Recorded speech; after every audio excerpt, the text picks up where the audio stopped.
2010 was a pretty good year for Twin Peaks fans. While no official media had come out for David Lynch's classic TV show since the 90s, we were given not one, not three, but two video games heavily inspired by Twin Peaks, as much as one of the directors likes to deny. And those games were Alan Wake and Deadly Premonition. I have a similar history with both games, in that I rented both of them from my local Family Video, a video rental store similar to Blockbuster. Wait, I didn't have CBD at my store. Growing up poor, it was a lot more viable to rent multiple games to test them out to see if I liked them before dropping an exorbitant amount of money on them. And these two games both looked pretty interesting. I had zero information on them aside from the box art and the information on the back of the box. I rarely researched games when I was younger, just kinda let them find me. Both had interesting covers, and both boasted being survival horror games. And as a huge fan of the genre, I rented them to play, albeit at separate times. One of these games is a masterpiece in storytelling, creating a lively, inviting world with a suspenseful and intriguing mystery, and a main character so well written, you can't help but fall in love, and you want to follow them on every step of their journey. It's a game that sticks with me to this day. The other one is Alan Wake. Okay, that's kind of mean. I mean, I don't like Alan Wake. When I was younger, I didn't vibe with it, and when I tried it again in college because a classmate called it his favorite game and his biggest inspiration, I still disliked it. And now that Alan Wake 2 has come out to massive praise, I felt like I was really missing something. Especially since Herald of Darkness is such a fucking jam.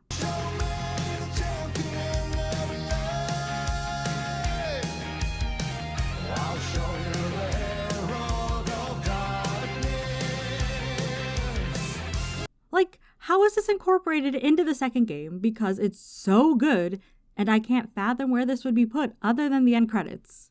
Note, I've taken so long to actually make and finish this video that they both announced the physical edition of the game, and it's about to come out.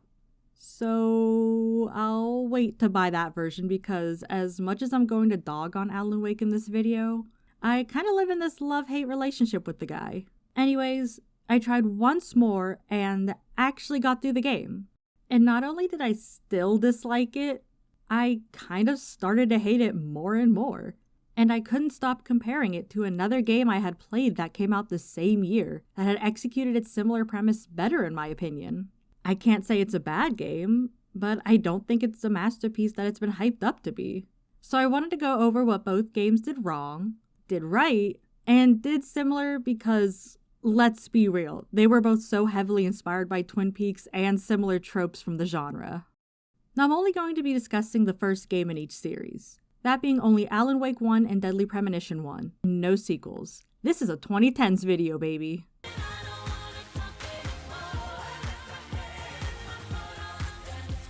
And also, I know nothing about Alan Wake 2 except for Herald of Darkness and that original trailer. And I've only played about 3 hours of Deadly Premonition 2 and it's... I didn't ask for your personal opinion, Melvin. Especially if it comes from an antiquated, xenophobic way of thinking that's characteristic of rural towns. Also, a lot of the footage used is going to be from the 2021 remaster of Alan Wake and the 2013 director's cut for Deadly Premonition for the most part, outside of some specific things that I'll want to point out, and spoilers for the entirety of both games.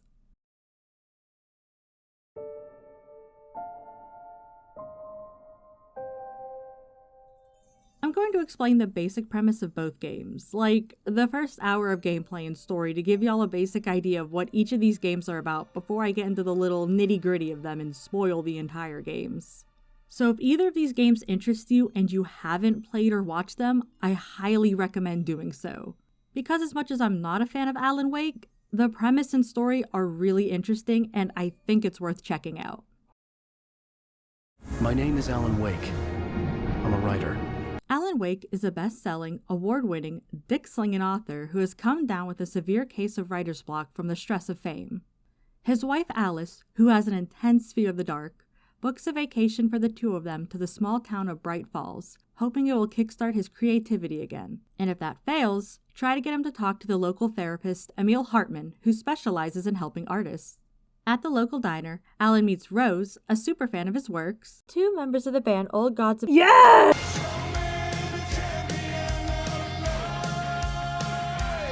The local lamp lady, and a mysterious old woman in black who gives them the keys to their lodging, a cabin on Cauldron Lake. 30 minutes into their stay, and after an argument, however, Alice gets taken by the darkness, and Alan Wake loses consciousness. A week later, we meet back up with Alan in his crashed car, dangling off of a cliff in the woods, with no memory of the week before. He comes across citizens of the town, seemingly possessed by the darkness and trying to kill him, and also pages of a manuscript written by him that he has no memory of ever writing, where everything on the pages seemed to be coming true. Now Alan is racing to stay alive, find his missing wife, and uncover the mystery behind the creeping darkness and the reality-bending manuscript. Proof? Well, in the Tom and Jerry show, they live with each other. Hello? In the small town of Greenvale, 2 young twins, Isaac and Isaiah, and their grandfather, find the dead body of 18-year-old Anna Graham, her stomach cut open and tied to a tree of red leaves.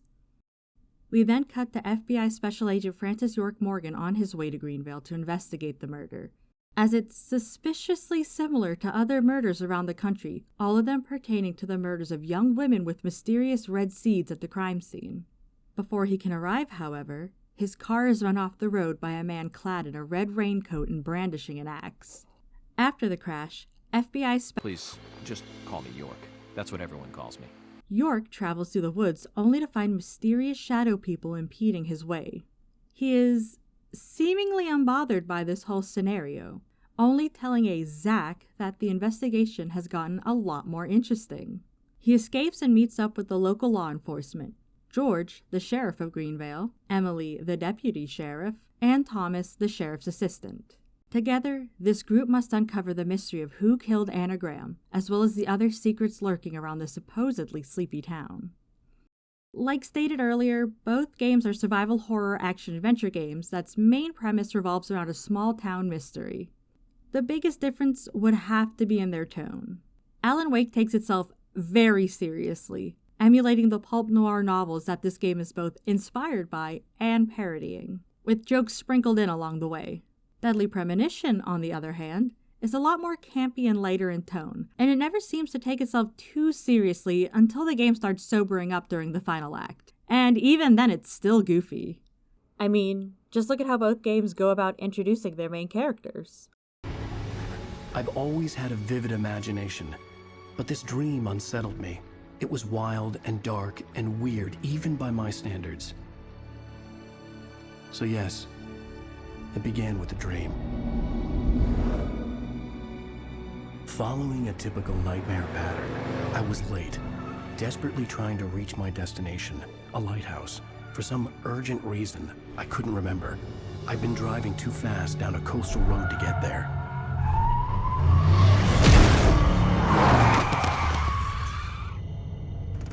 I'd seen the hitchhiker too late.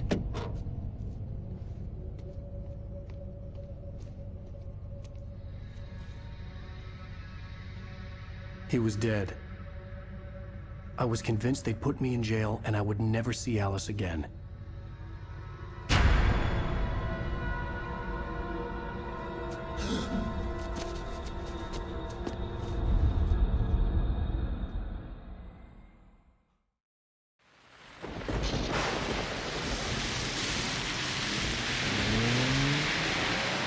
Sure, that's one way of looking at it, but it's totally wrong.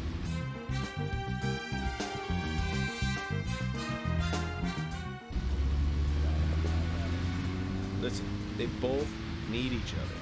It's called interdependency, and they both know it. Yeah, I know. He does terrible things to Tom. Nasty, even sadistic things. But that's fine, as long as that's what Tom wants. Think about it. His actions. He's always asking for it. It's his partner's job to fulfill that need, and Jerry knows that. Proof? Well, in the Tom and Jerry show, they live with each other. Hello? Hello?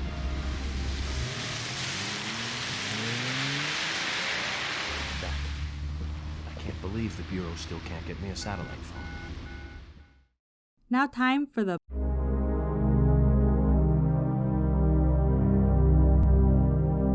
I'm going to talk about the things that are basically the same, with almost no difference. Skipping the intros to both games, we meet our two white boy protagonists, Alan Wake and York. The two both come to in the woods after being in a car crash. During their time in the woods, they're being hunted by both shadowy dark entities as well as a killer brandishing an axe. And these axe-wielding killers also think putting their axes through fuse boxes is funny. We also see that the two of these scrappy boys frequently talk to themselves, though York is to this invisible Zack, made all the worse that he does this out loud and everyone around him is weirded out by it. On the eyes. Definitely worth a trip to the primitive world. By the way, don't mention anything about what happened back there. She'll think you're a psycho. For Alan, it's all narration in his head, which makes sense as he's a writer. Also, these two guys adore media. They love references, and they love to talk about the media they love. Alan, of course, references books and authors quite frequently. And it's not just him, but every character. Stephen King once wrote that nightmares exist outside of logic, and there's little fun to be had in explanations. I had to figure a way out of this. Any second now, and Stucky would be knocking on the door with his axe like Nicholson in The Shining. Ow! The porch is covered with birds. They've got all Hitchcock on me. This is Agent Nightingale, FBI! Get him up, Hemingway! You're under arrest! York's preferred fixations are movies. So, Zach, about those bonus features in DVDs nowadays. Hey, remember? Attack of the Killer Tomatoes? Filmed in 1978. Produced, directed, written, and edited by John DeBello. It was really awful, but for some reason I still remember it pretty well. Jennifer Grey. She's in one of my most favorite movies. Ferris Bueller's Day Off. 1986, directed by John Hughes. You know, the monster in that one responded to sound. Wait, Zach. Sounds a lot like the movie Tremors. Now that was a great role for Kevin Bacon. Masterpiece. Then there's the case of the blatant Twin Peaks references and ideas borrowed from it. First is the inclusion of a small town specifically in the state of Washington. We have Twin Peaks, Bright Falls, and Greenvale. Then there's the incorporation of another world accessible to the main character that is a separate plane of existence from normal reality. The Red Room, the Black Lodge, and the Dark Place. Another thing is that each one of them also has its own eccentric old lady who carries things. The Log Lady, the Pot Lady, and the Lamp Lady. Each one with knowledge about the mystery, or a mystery, in their respective town. But you know, what's a game without...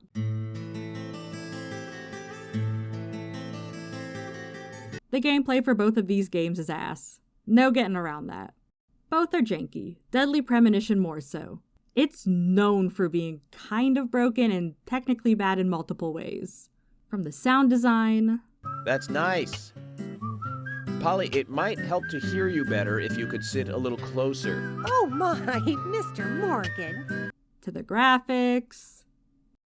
To again, the gameplay, specifically the combat. Swery has stated in an interview with Polygon's Philip Kolar that he's okay with people not liking that part of the game, due to it having been an afterthought, as the publishers told them it would not sell in the West if there weren't guns.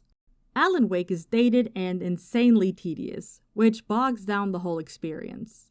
Compared to other games coming out at the same time, you can't help but consider that you're enjoying this game less for the gameplay part of this video game and more for the story. I can imagine this game banging as a visual novel. While Deadly Premonition is objectively controlled worse, the overall gameplay is intriguing and baffling, evoking some kind of emotion other than boredom and complacency.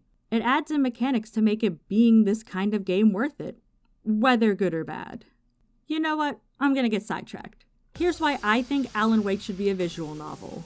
Visual novels focus on the two things in the literal title: the visuals and the story, aka the novel.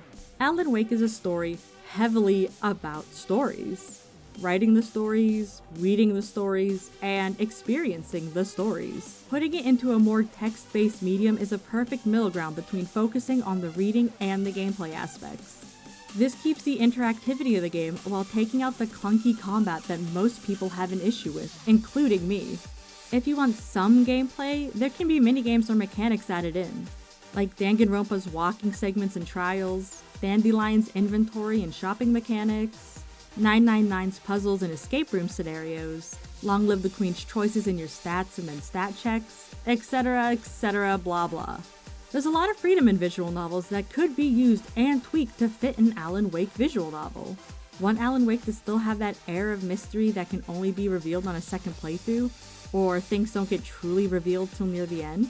Well, visual novels like Hatoful Boyfriend or Ace Attorney have done that. But what if you don't want any puzzles or choices, and you just want to read with the implementation of visuals and audio? Be like Umineko. This game's visuals will also shine as still images, and they can even have that slight movement to keep the atmosphere. Hell, you can even have it be like an FMV, a la The Infectious Madness of Dr. Decker or Contradiction Spot the Liar. You can also have voice acting to read the text box lines, as well as having cutscene segments for things like the Night Springs episodes, or even a music video for the battle on the stage with, I don't know, a rhythm game aspect a la Osu, or just clicking shit like that one minigame in Your Turn to Die. This could allow better implementations of the interactions with the townspeople that I'll go into, and going to locations and being open world without the hardware limitations. Okay, sorry, back to the main point. Before we get to talking about combat, I want to bring up micromanaging. Alan Wake is straightforward, and you don't have to really focus on any kind of meters or inventory, just ammo and batteries, and also your health. The only other things to worry about are collectibles, coffee thermoses that serve no actual purpose, and manuscript pages that I'll go into later. Deadly Premonition decided to go in the exact opposite route of Alan Wake. You do have to focus on your ammo and weapon durability, unless you find the unlimited weapons. But York needs to be taken care of like a fucking Tamagotchi. If you don't pay enough attention to how clean his suit is, he'll get stinky and surrounded by flies until you dry clean them. And the FBI will take your money because you're too gross. And if you don't shave him, he'll get facial hair. You have to constantly find or buy food to fill his little tummy meter, or he'll get a tummy ache and start losing health. If he gets too sleepy, he'll get hungry faster, so you have to drink coffee or take a nap. And since some quests can only happen at certain times of the day, you could just go smoke to speed up time, but then all of your meters go down because he's chain smoking for 10 hours straight behind the 7-Eleven. This isn't even including having to focus on stamina, the gas in your car's running out, your car's health. On to finally the combat. My least favorite mechanic for both of these games is the dodge function. Alan Wake's dodge is very floaty, similar to the running and jumping, so it feels pretty unresponsive and can get you into worse trouble, especially when you're backed into a corner. I have to give credit when you do a perfect dodge. It gives you a cinematic slow motion effect to make it feel more intense and dire, like Alan's life is flashing before his eyes. Kind of similar to the Resident Evil 3 remake. Though for Jill, it's just to look cool because she's a STARS operative, which is definitely more to say than York's dodge, which is just a little shuffle. He also gets a sneak where he has to hold his breath, because they can't see you if you hold your breath. But it's basically superfluous, and I didn't use it once any time I've played through this game. The gunplay in both of these games is also pretty simplistic. You have your pistol, then you get another stronger gun. The biggest difference would be the other supplementary weapons and items you can get.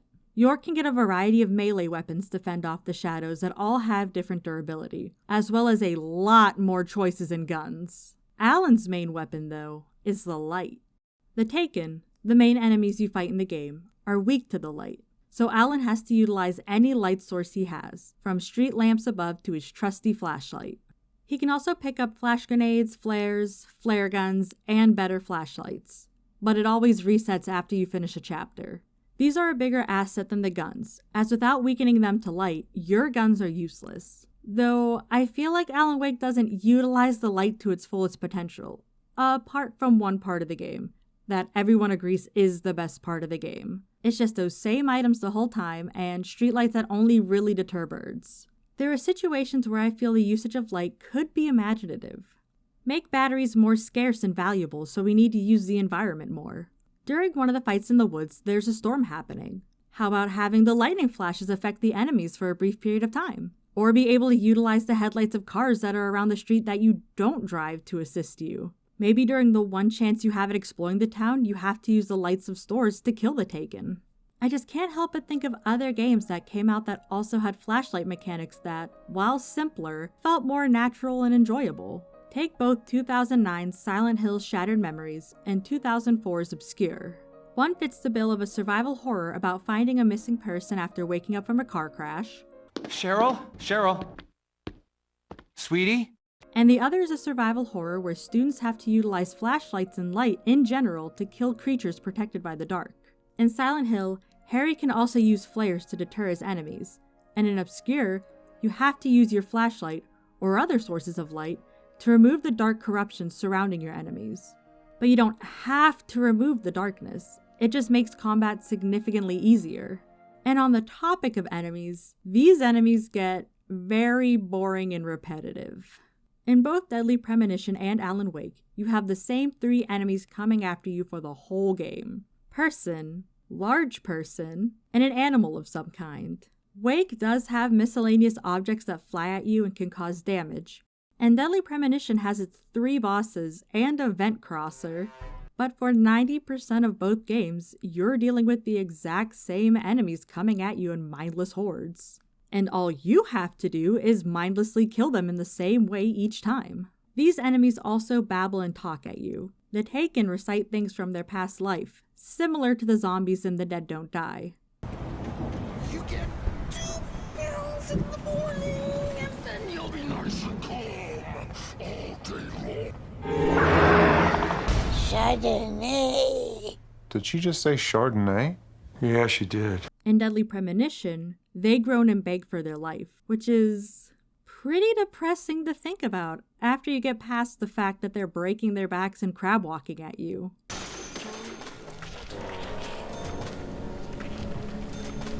And that every time York headshots one of them, he compliments you like an elementary school teacher. Great. Bullseye. These enemies both have their own names, ones that you've definitely heard me say throughout the video. Alan Wake's The Taken and Deadly Premonition's Shadows. The Taken are people who have been taken over by the Dark Presence. These people are alive, but presumably unsavable, and now follow the Dark Presence's whim, like puppets. The Shadows are possessed corpses that only exist in the other world of Greenvale, one only York can see and enter. Even though Alan is fighting for his damn life in this game, at the beginning he doesn't know these people are lost causes. But he starts blasting his way through them under the impression that he's killing person after person, and he doesn't seem to care. He also straight up murks Hartman and giggles about it to himself. York, on the other hand, knows these shadows are just things existing in this mindscape otherworld bullshit, so he treats the encounters like a game. But later in the game, when the townspeople actually get possessed, he avoids combat and confrontation with them, refusing to kill or harm them. Also, both of these games implement driving mechanics. Alan Wake only has it for small bits at a time, where you drive linearly from one spot to another, or you're basically in a little fenced-off location doing donuts hitting the Taken. I like this part. I'm guessing this is a remnant of its origin as an open-world game before the rocky development schedule scrapped that and turned it into a very linear-based game. Oskari Hakkinen, one of Alan Wake's head of franchise developments, is quoted in an interview with Joystick about the troubled production history of the game, specifically in the case of the change from open world to a more linear adventure. It was a tick box back then. That was a trend. Open world, free roaming, and sandbox was the way to go. We tried that for about 6 months, trying to get the pacing right of a thriller in an open world setting. When you have the player turning up to a love scene in a monster truck when they should be showing up in a Cadillac, you know something's wrong. You know something's not working. We were like, this isn't working. We need to go more linear, control the pacing, and tap into those emotions to get the player's pulse racing. We needed to be able to control the soundscape. We needed to control the environment, the weather, the music, and stuff like that. I think because we wanted to establish the first real thriller in video games, that for a thriller, you do need to be able to control a lot of the pacing. I think that it just felt more right to go more linear. I'm not sure if it's easier or harder, but it certainly is more effective. It definitely made sense for Alan Wake. It definitely is a better game because of it. Deadly Premonition, on the other hand, is built around driving around the town of Greenvale. The cars play an important role in both the story missions and basic exploration. The town is big enough and spread out enough that walking is detrimental to the playing experience and almost discouraged.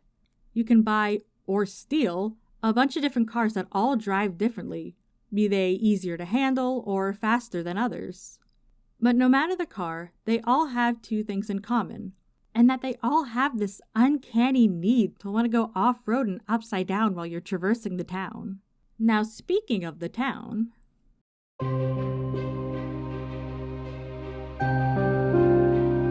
the big appeal to both games is the atmosphere of that small rural town in the middle of the woods. That cozy environment that slowly gets peeled back to show something more nefarious and dark underneath.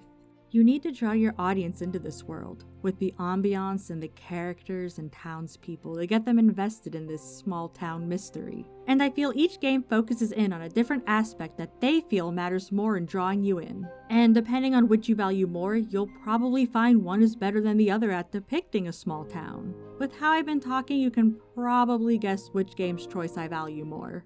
Alan Wake's biggest strength, and something Deadly Premonition struggles with, are the graphics. Alan Wake looks beautiful even now. When you stop and just look at the environment around you, it feels straight out of a travel pamphlet or video. As you go through the game, you can't help but stare into the distance and marvel at it. Every location feels like you could go there, and you want to go there. It's gorgeous. It's realistic. It's empty. The world is just like those travel pamphlets, advertising an amazing place and showing the best parts of it without getting into the nitty-gritty, without getting to truly know the place or the people who live there. With Alan Wake being a linear game, you don't get to explore or really see the town outside of the small interactions Alan has in the 5-minute daytime segments. Don't get me wrong, we hear about it from the characters talking at each other, but we don't get to know the town. We also get to hear about others, but we don't get to talk to them. Alan only has real conversations with 5 people in this town. Rose the diner worker, Cynthia the lamp lady, Hartman the doctor, Sarah Breaker the sheriff, and the sexy rock star Anderson brothers. No one else really matters or leaves an impression on Alan or you, the player. Oh, don't even get me started on FBI agent Nightingale. This game wants you to believe he is a legitimate threat and enemy. Characters over the radio you find can tell you about him, but overall, he has about 5 minutes of actual screen time before he bites it after doing nothing of actual importance in the game, other than a single chase scene where no one is actually chasing you. And in those scenes, he isn't really memorable besides him shooting at Alan with a civilian right next to him. Alan's biggest relationship is with Barry, his best friend and manager, who isn't from Bright Falls. Compare this to York, who can have actual conversations with literally every single person living in Greenvale and can get to know and help all of them. Because we haven't gotten to know the townspeople or the town, why do we actually care when the people get possessed except for the real-life moral of people shouldn't be hurt? Alan straight up kills Hartman because he's a dick, and it's kind of brushed off. We see Stucky for a second as he yells to Alan to get his keys, then he's dead. Rose is a sweet and earnest fangirl of Alan's books, but due to his writer's block causing the issues in his life, he treats her as a nuisance and brushes her off. Even though she's such an energetic, memorable person in this place that he's interacted with twice, when she gets possessed by the dark presence, Alan completely ignores all of the very obvious red flags of her acting nothing like she has been before. Welcome to the Oh Dear Diner. Hi, I was wondering if you could help me. I'm looking for... Mr. Wake. Alan Wake. Oh, God! I am your biggest fan. I know people say that all the time, but I really am. I'm glad to hear that. Rose. Mr. Wake! Barry, you found him. Hi, Rose. Oh, wow. I was just thinking about you, too. Great. I was just bringing Rusty some coffee. He's on the balcony, looking after Max. Poor thing. I really need to go. Great to see you again, Mr. Wake. Later! Welcome to... Oh dear. Mr. Wake. I'm so glad you're here. Rose, you have my manuscript? Oh, yes. Yes. Please, come in. These townspeople, even named ones, are just cannon fodder NPCs that we'd see in any other kind of game. Back to the actual location of Bright Falls. We spend more time in the woods surrounding the town at night than the actual town. We'll get about 5 minutes in a single spot in the town, then spend the meat of actual gameplay in the woods. Tutorial in the Dreamscape Woods, 5 minutes in a diner, 5 minutes in your cabin, back to the woods for an hour. Get taken to the sheriff department for 5 minutes. Back to the woods to find a kidnapper. Meet Rose at the trailer park for 5 minutes. Pass out. Back to the woods. Listen to Hartman rant in his lodge for 5 minutes. Run around the labyrinth and in the woods. I'm so tired of these trees, my god. Chapter 5 allows you to be railroaded through the main streets of Bright Falls. But this is after it's all gone to shit and you're being attacked by the Taken left and right. You can't even explore. Chapter 6 lets you drive on a strip of road to get to Cauldron Lake. And you can look at the beautiful scenery and make a pit stop at a motel to grab ammo, but nothing else really. This is all happening during an event called Deerfest. The people here are super excited for it, we are told. So, okay, what is Deerfest? We know they light candles in the church for Deerfest. We keep them lit all night long on the night before Deerfest. Why? Well, it's tradition. We get a quick shot of this parade float and people shaking hands. But what is it? What significance does it hold to the town? Well, we're expecting a record crowd from the neighboring counties. Naturally, we hope to break the record set by last year's Moose Fest in our neighboring town, Watery. Ladies and gentlemen, some people have asked me, what's the big deal about Deerfest? And I think that this sums it up. It's about friendship and community. We've got a great party coming up, but let's try to hold it in until tomorrow and get through the night in one piece, all right? This isn't a town, it's a set piece. Greenvale, on the other hand, is a well-loved, lived-in small rural town. It's a bit ugly, but it has heart. This game, unlike Alan Wake, is open world. This world runs on a 24-hour day. You know, like real life. Stores are open at certain times, people will be out at certain times, and quests will only be active at certain times. In an interview from the August 2010 issue of the magazine Game Developer, Swery went into detail on his philosophy of creating a real town. A realistic setting was also completely necessary to bringing this story to life. To build it, I posited 3 reals: real time, real scale, and real life. Implementing these with our limited budget and resources provided to be extremely difficult. I felt these 3 concepts were essential. First, to reproduce our 5-square-mile town, we visited America for data collection, using measures to determine the width of roads, billboards, and railroad crossings. Second, to depict 24-hour time spans, we calculated weather patterns and the angle of the sun by giving our fictional town a real-world latitude. Finally, we wrote extremely detailed profiles for the townspeople. While not necessary for the game proper, these were used to create individual 24-activity patterns for each character. These factors layer and combine to form the town of Greenvale and imbue Deadly Premonition with a sense of reality. And I think he succeeded, even if it is a bit overkill. You can explore this world at your own leisure. While there is an overarching plot, York can take his time to go to all of the different places of interest in the town. And so to not take you out of the immersion, York will reassure Zack on his choices to want to explore or take a break, telling him it's alright to do so, and in turn, telling the player it's alright to do so. Being able to get a feel for this place makes it more personal when things start to go wrong, and become downright demonic near the end. You've been to these places many times. You've explored them and gotten to know them, and now they're in proverbial ruin. And the same goes for the people. York, as an outside investigator, has to have the people be acclimated to him. People who don't trust him won't want to help him without any reason. York first comes in and meets those working in the sheriff's department, then the coroner usher. Afterwards, a town meeting is held where you then must get to know the people living there. And before you meet them, they're all strangers, literally labeled as suspects to York. Once you learn their names and get to know them, you can start helping them, learning about them, and understanding them in their relations to others. Like Swery said, each character is running on their own 24-hour AI, meant to simulate them living their own personal daily life. They go to work, go off to do their own hobbies, and go home. You'll see them driving around and hanging out around different locations throughout the day. So as you're out traversing the open world, you'll run into these people, possibly stop to talk to them. What are these people really like after you get past their tropey exterior? A character like George, who, as a main character, is fleshed out in his relationship with York and the others of the town from solely the main story. But if you want to learn about him on a deeper level, you can go through his side quest line, getting more small details that both enhance his character and foreshadow and hint at the main plot without feeling like you've missed anything by not doing it. And at the end of George's quest line, one that takes a long time to finish, and it finishes deep into the story, you then unlock the radio, which allows you to fast travel around town. You visited. So it means to say, this walkie-talkie can bring you to anywhere you've been. But that's the most shitty part of the whole game so far, translation-wise. Yeah, it's not great. So these are the two places we've been to in the last little while. Hopefully, when we go back...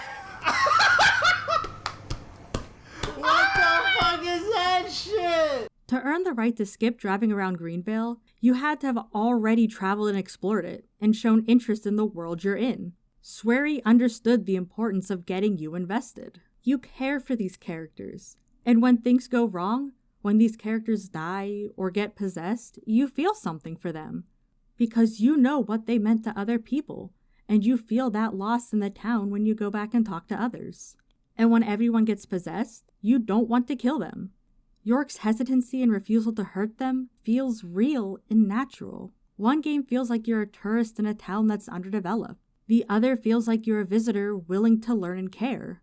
Anyways, now let's talk about our two main boys.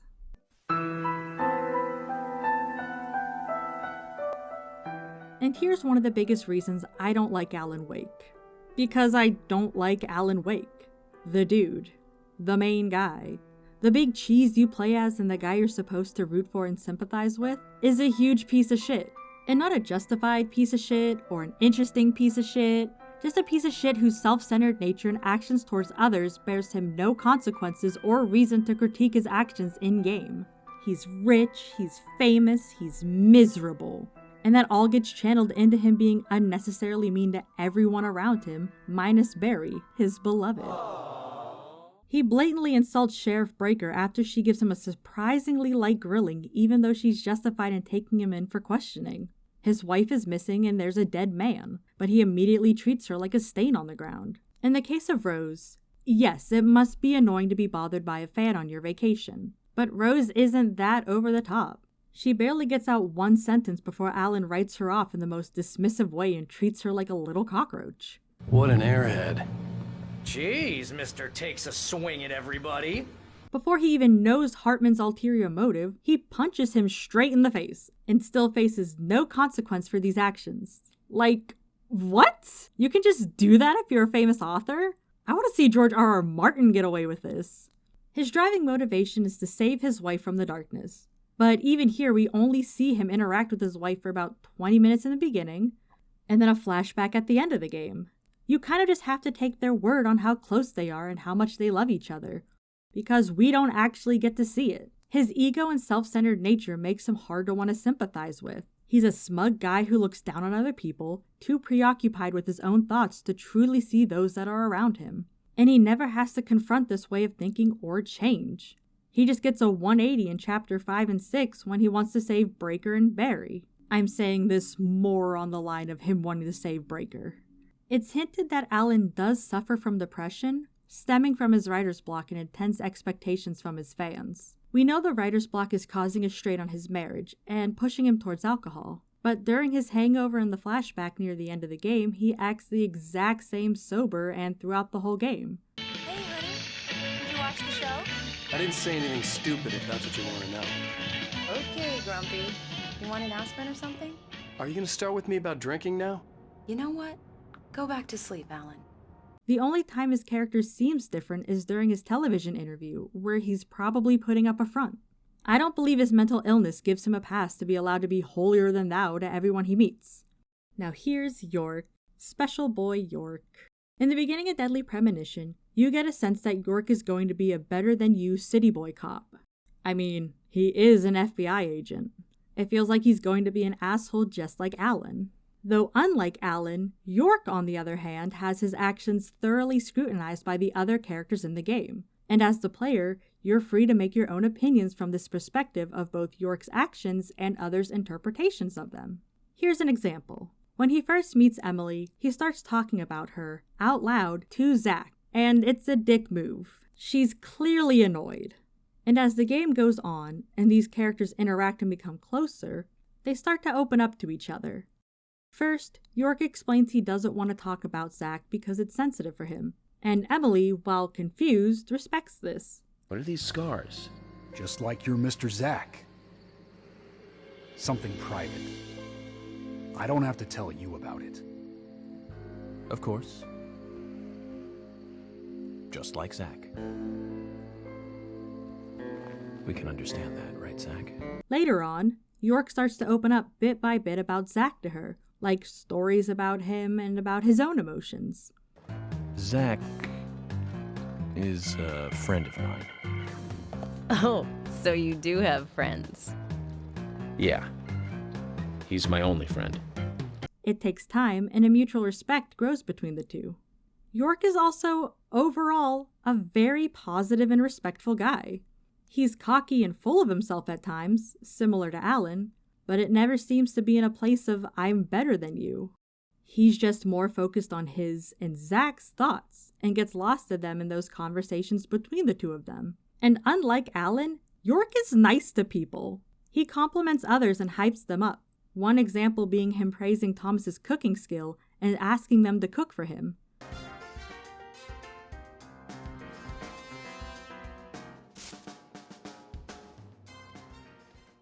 City folk, huh? No, I take that back. All of them can't be as bad as him, and some should have better manners. Huh. This is a good biscuit. I've never tasted a biscuit this delicious. Where in town can I get these? Well, actually, I baked them myself. That's amazing. What are you doing in law enforcement?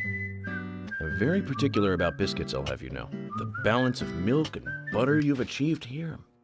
Oh my. He admits his faults and when he's wrong. In Chapter 9, there's a well-known scene known as the Sinner's Sandwich scene. It spread around and gained infamy due to being one of those wacky, out-of-context bits that's so surreal and strange. From the pacing of the dialogue to the dialogue itself, the animation, the music, it all comes together, and to an uninformed viewer, it looks like a hot mess. I'll play it for you so you can see. Welcome, Mr. Agent. Hi, Olivia. Let me have your special for today. And some fresh coffee. Our special today is turkey. A turkey and gravy sandwich. Sound good? Perfect. Emily, you eat something too. It'll be on the FBI. Okay then, I'll go all out. I'll have the T-bone steak. I usually can't order it because it's a little too expensive.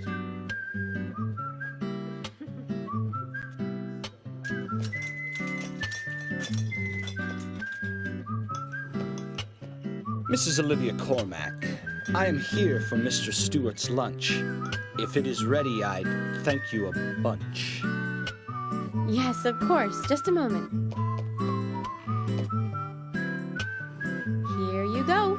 The usual. 1 turkey, strawberry jam, and cereal sandwich.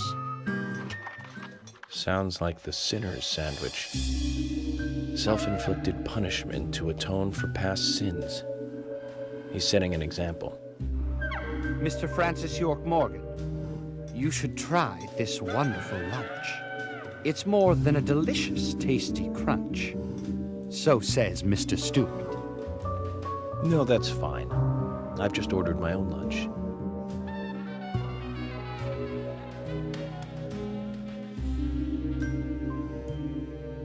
Mr. Francis York Morgan, that is, Mr. Stewart's order is delicious, I should mention. And Mr. Nick Cormack is a genius for creating this perfection. So says Mr. Stewart. Still, I have a hunch I might not like it. You sure that sandwich is that good?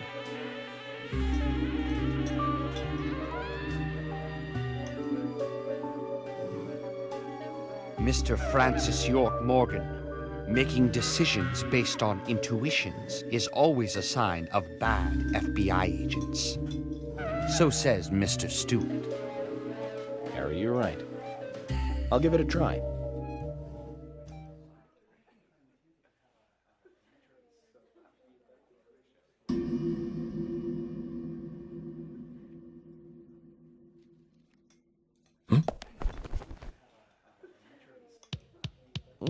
I can't believe it. This is fantastic. It's really good. Olivia, I'm sorry, but can I change my order? I'll have what Harry is having.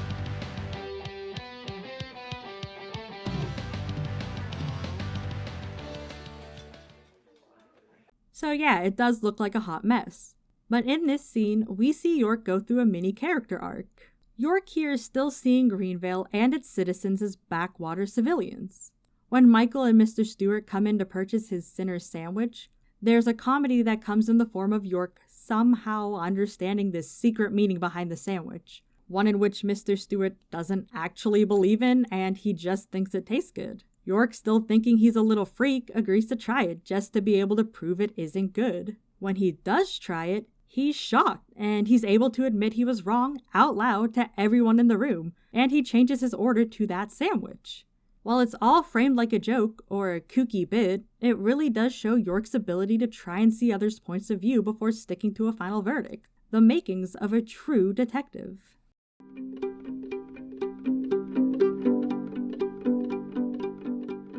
I saved this category for last, and not just because I think storytelling and endings fit the best as being the last category to talk about. I do think this is the biggest deciding factor on my preference between the two and why I like Deadly Premonition more than Alan Wake, even over main characters. Alan can be a shitty guy that I dislike, or even a shitty guy that I do like, but if the story plays off of that and utilizes it in a way that makes sense, then I can be alright with it. Like the Ghoul and Maximus from the Fallout show, like Yagami from Death Note, Lestat and Louis from Interview with a Vampire, and literally everyone in It's Always Sunny in Philadelphia. Now again, I won't be retelling the full plots of the stories of the games, but I will spoil the endings and the plot twist. Again, I highly recommend playing both games to get the full experience. Deadly Premonition, while being open world, tells its story in a pretty straightforward way. The story is a bit convoluted at points and downright weird. How can this be? I'm divine. No. You're a first-degree murderer. But it's not hard to follow. Everything is told to you as you go through the story. Straightforward, bearing when it reveals plot twists along the way.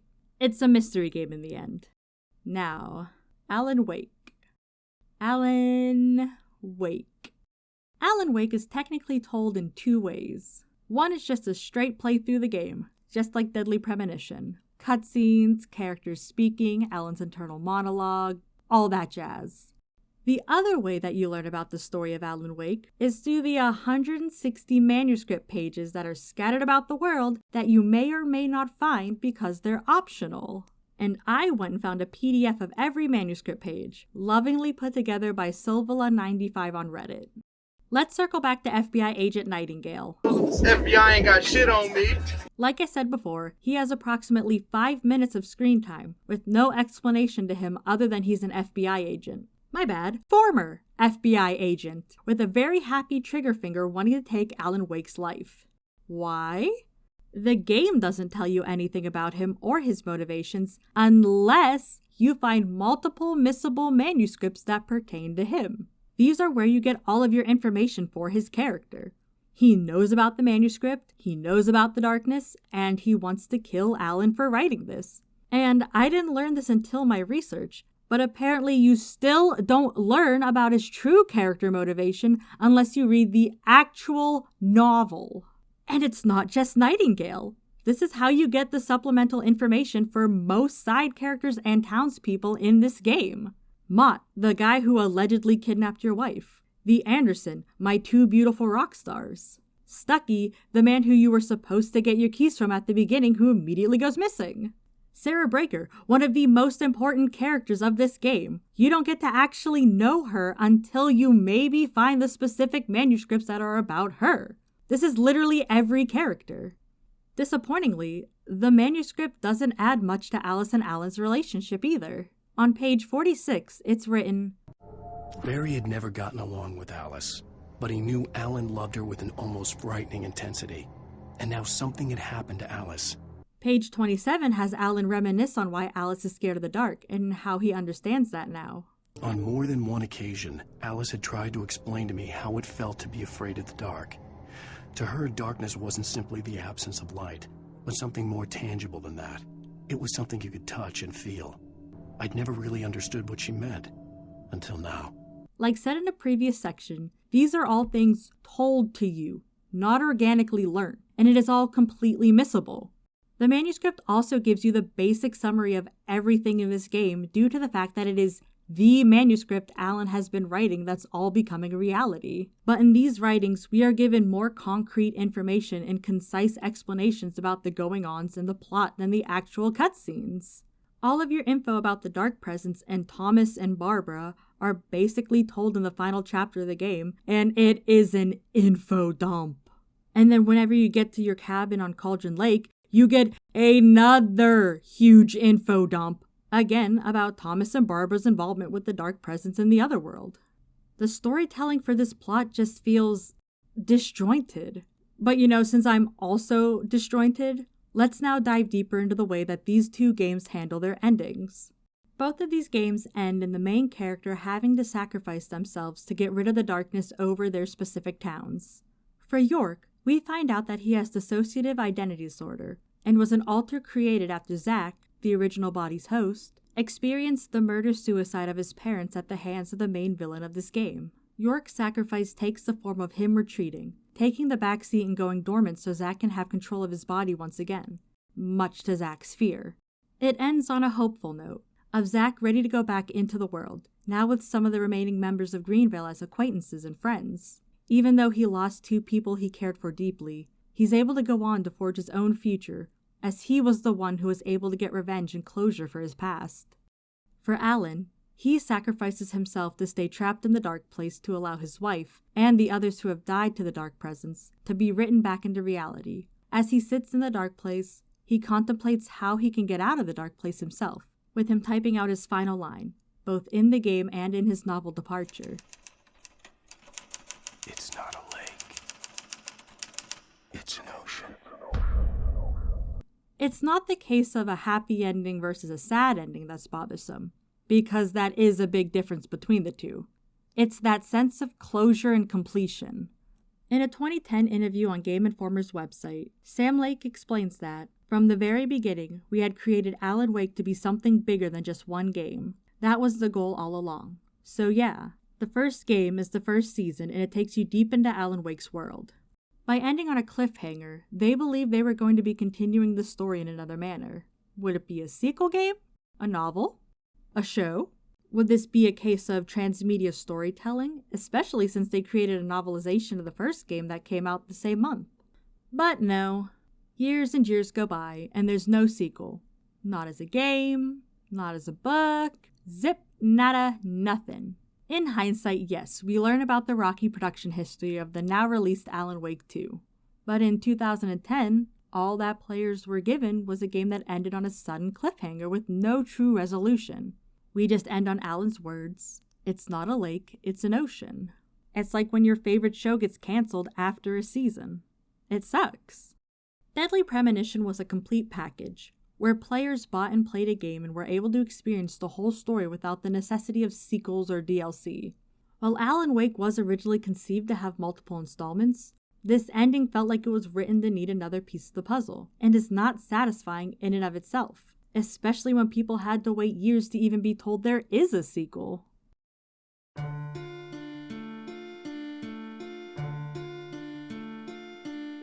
Despite it all, I don't want to say Alan Wake is a bad game that has no merit, because I don't think that's true. It resonated with a lot of people, and its mystery was captivating. Hell, it was good enough to get a sequel that garnered rave reviews and won multiple awards at the Game Awards. And as much as I can say I don't like Alan Wake, it permeates my mind constantly.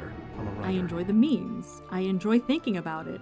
I am very excited to one day get off my butt and play the sequel, because everything I have seen from it seems right up my alley. Hell, I love clowning on Alan's dorky ass. I get excited when I see him. And if people say Deadly Premonition is a bad game while I hold it so dear, can I really blame them? Controls are whack, graphics are whack, storytelling's whack, but to me, it comes together beautifully, albeit not perfectly. Everything's a matter of opinion. Either way, maybe I'll make another video after I play both sequels to completion. Who knows? Thanks to anyone who stuck around and listened to me ranting.